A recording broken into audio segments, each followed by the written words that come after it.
కాపాడాలని నిర్మల్ అదనపు కలెక్టర్ వెంకటేశ్వర్లు, జిల్లా SP Janaki Sharmila, Basara circle forest chief conservative officer Aparna, DFO Sushant Sukhidev అన్నారు.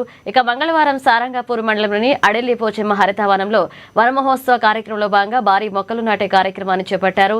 మనమంతా ఆరోగ్యకరమైన వాతావరణంలో జీవనం కొనసాగించాలి అంటే తప్పనిసరిగా మొక్కలు నాటాలని అడిషనల్ కలెక్టర్ అన్నారు.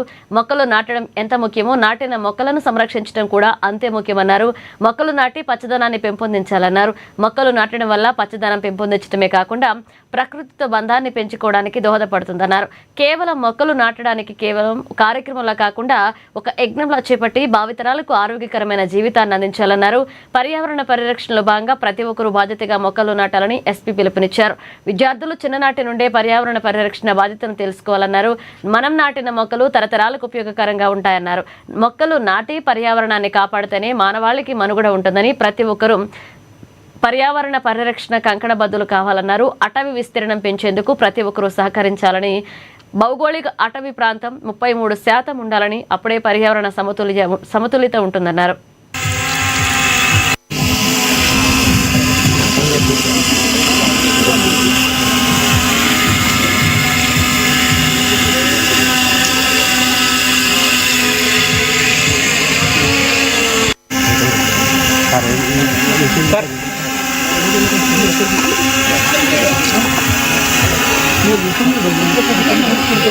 మన మొక్కలు నాటే కార్యక్రమం మాత్రమే కాదు, ప్రకృతితో మనకున్న బంధాన్ని ఒక సామాజిక బాధ్యతగా తీసుకోవాల్సిన బాధ్యత ఉంటుంది.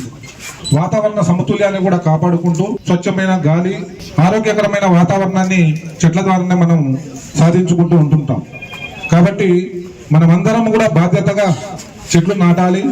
చెట్లు నాటడంతో పాటు వాటిని సంరక్షించి వాటిని చెట్లుగా ఎదిగేంత వరకు మనం బాధ్యత తీసుకోవాల్సిన అవసరం ఉంటుంది. ఇది కేవలం ఒక్కరి బాధ్యత మాత్రమే కాదు, సమాజంలోని అన్ని వర్గాలకు సంబంధించిన వారి యొక్క బాధ్యత.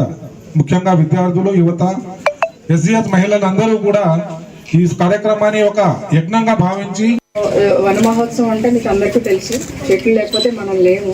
ముఖ్యంగా పిల్లలందరికీ కూడా తెలుసు, చిన్నప్పటి నుంచి చదువుకొని ఉంటారు. చెట్లు ఆక్సిజన్ ఇస్తాయి, కార్బన్ డైఆక్సైడ్ పీల్చుకుంటాయి. నేను కూడా చిన్నప్పుడు చదువుకున్నా.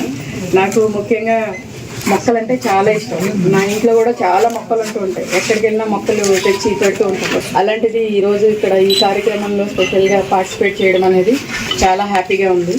చాలామంది లేడీస్, చాలామంది పిల్లలు ఉన్నారు కాబట్టి మాకు సంబంధించిన కొన్ని విషయాలు డయల్ చేస్తే ఆ డబ్బులు ఆపేస్తారు, బ్యాంకు ఫ్రీ చేయడం జరుగుతుంది. సో ఇది అందరు గుర్తుపెట్టుకోండి. ఈ number 1930 cyber crime help line. అది దానిలో మీరు రిజిస్టర్ చేసుకున్న ఇమ్మీడియట్ గా అయితే మీరు ఒకవేళ డబ్బులు పోయినా కూడా ఏ రకమైన ప్రాబ్లం లేకుండా అది ఫ్రీజ్ చేయడం జరుగుతుంది. అలాగే ఈ రోజు ఈ కార్యక్రమంలో మీరు అందరూ కూడా పార్టిసిపేట్ చేసి మళ్ళీ మీరు పెద్దగా వచ్చి చూసుకోవాలి ఈ చెట్లు ఎంత పెద్ద అయినాయి, మీకంటే పెద్దగా అవుతాయి అవి.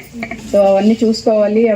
ఇది ఈ రోజు మనం అనుకుంటాము ఒక చెట్టు పెడుతున్నాము అని ఊరికే అనుకుంటాం. దానివల్ల సమాజానికి ఎంత మేలు జరుగుతుంది. మనకు తెలియకుండానే పొల్యూషన్ చాలా సార్లు వెహికల్స్ నుంచి కానీ చుట్టుపక్కల ఇండస్ట్రీస్ కానీ ఎనీథింగ్ పొల్యూషన్ డీజేస్ పెడతాము, sound pollution. Forest policy. Our target is our forest area, forest cover should be 33%, but in Telangana it is around 24%. So now we have to achieve that target, and every year we celebrate one month. We plant lot of crores of trees, and this year our target is 16 crores for Telangana state, and for Nirmal district it is 61. So already 70% trees have been planted so far. And now we are planting and we have to achieve this target. Every one of you have to participate.